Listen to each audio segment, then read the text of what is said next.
So I know the last time an insurance agent reached out to you to talk about life insurance, you said I will get back to you. And since then you haven't gotten back to this agent. Maybe you forgot, maybe you just feel it's not that important and you can always do it anytime. But I just want to lay some things down, right? You see, us insurance agents, our primary duty is protecting lives. Using life insurance and other insurance products like critical illness insurance, disability insurance to ensure that things you don't plan for do not permanently destroy your life, destroy your finances, or destroy the finances of your family.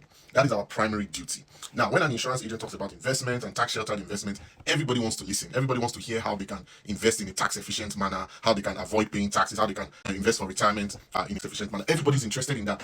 But most people are not interested in the primary duty of an insurance agent, which is life protection. That's because people don't like to really wrap their heads around the consequences of not having adequate insurance. So let me paint it for you. So you are working, you are the primary earner in your family. You are the one paying the mortgage, you are the one paying the car notes, you are the one paying the bills. Everything is going fine, nothing is wrong.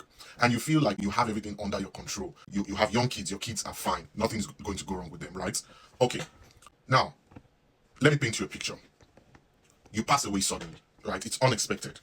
So first, let's say you had some money saved, so the burial cost, your family was able to cover the burial cost before it becomes a huge financial burden on them. Because in case you don't know, go and find out how much it costs to keep a dead body in the mortuary in Canada per day. Go and find out how much it costs. So your family has covered the burial cost. Now you have young kids. Your wife needs to start earning money. Because if she doesn't pay the mortgage, the bank is going to come for the house and kick them out of the house, sell off the house at scrap, while the rest of the money you owe the bank on that mortgage will still be on your estate. So they can't even access any money from you. All your investment is tied up in your estate. I'm sure if you don't even take the time to get yourself a life insurance, you didn't even bother with a will. So it's all in probate. It's tied up there. Your family can't access anything. But your wife still has to feed the kids. She still has to do something.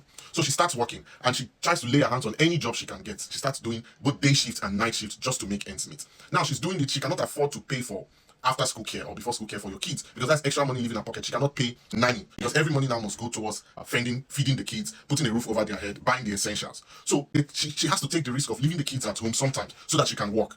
But then leaving the kids at home, something happens, a report, an injury. The kids were playing, they fell down, there was an accident. So the police gets involved, somebody makes a report, or they go to school with injury, so the teacher makes a report. So now child services are involved. And it spirals from there, but your wife can't still stop working. She has to keep working. So she's asked to come for hearing, she's asked to come for inspection. There's so much time off she can take from her job.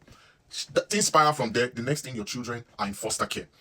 Your wife can't be in charge of them anymore because the childcare services find that she's not capable of taking care of the children. She doesn't have the help she needs. So they put the kids in foster care.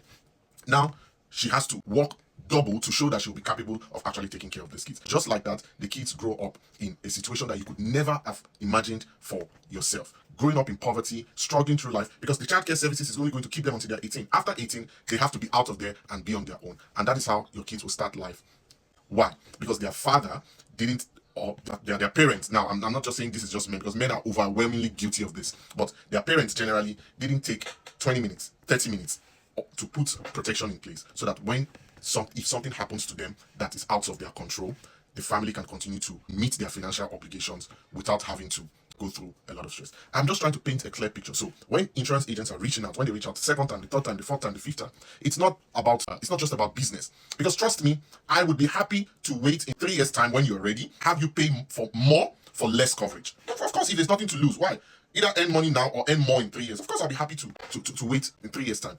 But the truth is that we're protecting you against the risk. Nobody knows when it's going to happen. So it's better you get your head on straight, put adequate protection in place for your family. So when you are not there to take care of them, they don't end up in poverty just because you didn't think it was important enough for you to do what is right for them. So that's just what I was going to say. If you find it helpful, fine. If you don't find it helpful, I'm sure somebody someday will find this helpful. If you care about your family, if you really care about your family, your children, your spouses, then it shouldn't be too hard for you to take 30 minutes, 1 hour to complete an insurance application to protect those people you claim to care about. So that's my rant for today. We'll talk next time.